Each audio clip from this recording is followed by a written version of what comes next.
আমি এখন দাঁড়িয়ে আছি চট্টগ্রাম বাঁশখালীর প্রথম প্রতিষ্ঠিত ও সর্বপ্রথম মাধ্যমিক বিদ্যালয়ের মাঠ প্রাঙ্গণে।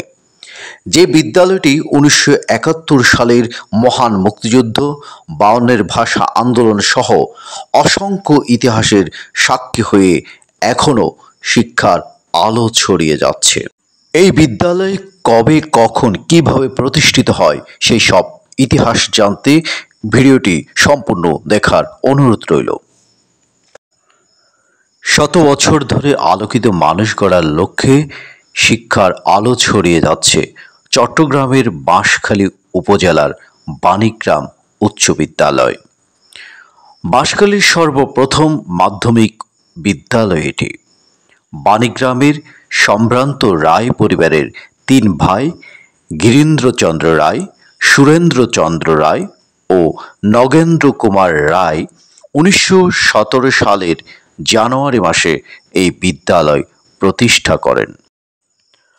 বিদ্যালয়ের যাত্রার সময় যোগেশচন্দ্র দাস ও কালীকুমার আশ্চর্য শিক্ষক হিসেবে যোগ দেন।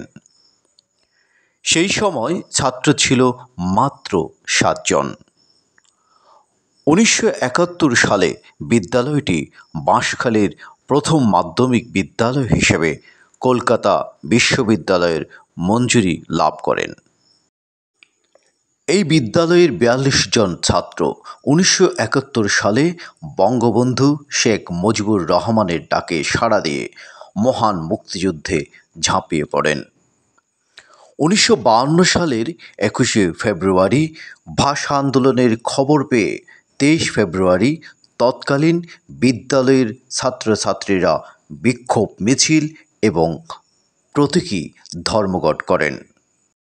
বিদ্যালয় প্রতিষ্ঠার পর অনেকেই বিদ্যালয়ের উন্নয়নের জন্য সহায়তার হাত বাড়িয়ে দেন।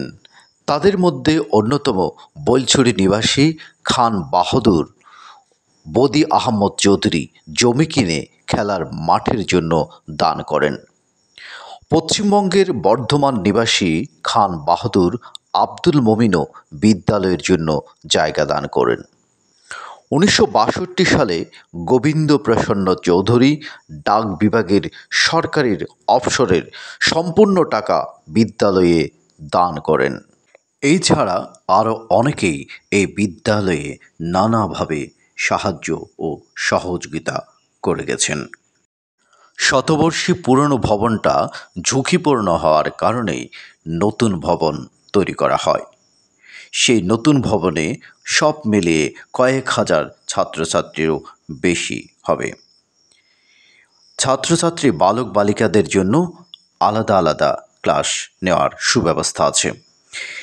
নতুন ভবনের পাশে অভিভাবকদের জন্য আছে বসার স্থান।